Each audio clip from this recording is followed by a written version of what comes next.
بسم اللہ الرحمن الرحیم۔ السلام علیکم ورحمۃ اللہ وبرکاتہ۔ الحمدللہ رب العالمین، والصلاۃ والسلام علی اشرف الانبیاء والمرسلین نبینا محمد وعلی آلہ واصحابہ اجمعین، وبعد۔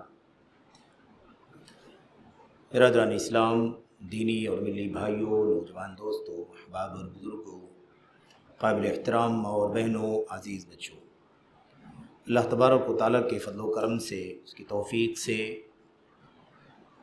ماہ رمضان کی اور اسی طرح سے عید الفطر کی اس تقریباً قدر لمبی چھٹی کے بعد، انقطاع کے بعد، آج ہم پھر یہ درس جس کا سلسلہ پچھلے ایک لمبے عرصے سے جاری ہے، اسے دوبارہ شروع کرنے جا رہے ہیں۔ اس سلسلے میں اللہ تبارک و تعالیٰ کی حمد کرتے ہیں، اس کا شکر ادا کرتے ہیں کہ اللہ نے ہمیں اور آپ کو دوبارہ علمی مجلسوں سے اور ہماری ان مسجدوں میں قائم ہونے والے علمی حلقات سے، جس میں خالص کتاب و سنت اور سلف صالحین کے منہج سے متعلق گفتگو ہوتی ہے، وابستہ ہونے کی، جڑنے کی توفیق عطا فرمائی۔ اور اسی طرح سے صوبائی جمعیت اہل حدیث ممبئی، ضلعی جمعیت اہل حدیث ساؤتھ ممبئی، اور اسی طرح سے جامع مسجد اہل حدیث مومن پورہ کے منتظمین اور اراکین، ذمہ داران کی خصوصی دلچسپی، خصوصی تعاون کے ذریعے سے، اور آپ تمام حاضرین، آپ تمام شرکاء، خصوصیت کے ساتھ ہمارے بزرگان اور نوجوانوں کے شوق و ذوق کے ساتھ یہ درس دوبارہ منعقد ہو رہا ہے، اور پھر اپنے تسلسل کے ساتھ انشاءاللہ تبارک و تعالی جاری اور ساری رہے گا۔ اللہ سے دعا کرتے ہیں کہ اللہ عز و جل ہمیں اور آپ کو سلف امت کے اقوال فرمودات سے، منہج سے متعلق بہت سارے پہلوؤں پر رہنمائی حاصل کرنے کی توفیق عطا فرمائے، اور اللہ تبارک و تعالی ہمیں اور آپ کو اس سے اپنی عملی زندگی میں فائدہ اٹھانے کی توفیق بخشے۔ مختلف نت نئے فتنوں سے جو صبح شام جنم لے رہے ہیں یا پروان چڑھ رہے ہیں، ان تمام فتنوں سے اللہ تبارک و تعالی ہمیں اور آپ کو سلف امت کی سیرت کے ذریعے سے اپنے فضل و کرم سے بچنے کی اور عافیت میں آنے کی توفیق عطا فرمائے، آمین یا رب العالمین۔ جیسا کہ یاد پڑتا ہے، پچھلی گفتگو آخری درس میں جو آپ کے سامنے ہوئی تھی، وہ کتاب کی 9ویں فصل سے متعلق باتیں تھیں، اور اخیر میں چند اقوال سلف امت کے آپ کے لیے، آپ کے سامنے پیش کرنا رہ گئے ہیں۔ ممکن ہے آج کے اس درس میں ہم اس کتاب کی 9ویں فصل کو مکمل کریں گے، اور اگلی 10ویں فصل میں انشاءاللہ تبارک و تعالی داخل ہوں گے۔ جو عنوان تھا وہ یہ تھا کہ خوارج کی پہچان کیا ہے، خوارج کی علامتیں کیا ہیں۔ اس سلسلے میں ہم نے آپ نے بہت سارے نصوص، بہت سارے دلائل کتاب و سنت کے، اور اسی طرح سے کتاب و سنت کے ساتھ ساتھ سلف امت کے اقوال و فرمودات کے پڑھے ہیں، اور ہم نے خوارج کی علامتیں کیا ہیں اسے سمجھا ہے، اور بہت ساری باتیں اس سلسلے میں ہو چکی ہیں۔ چند اقوال جو مزید یہاں باقی بچے ہیں، یہ کتاب کے، اردو کتاب کے صفحہ نمبر 107 پر ہم اور آپ گفتگو کر رہے ہیں، اور ہمارے سامنے جو قول ہے وہ 115، جو قول ہے سلف امت کے اقوال میں سے وہ 115 نمبر قول ہے، اور یہ قول جو ہے آپ کے سامنے، یہ ابو قلابہ عبداللہ بن زید الجرمی رحمۃ اللہ علیہ سے آیا ہوا ہے، منقول ہے، اور اسی سلسلے میں ہم نے آپ نے قول تفصیل سے پڑھا ہے۔ اس کے بعد ہمارے سامنے جو آج قول ہے اس میں یہ ہے کہ فرماتے ہیں مبتدع رجل بدعۃ الا استحل السیف، مبتدع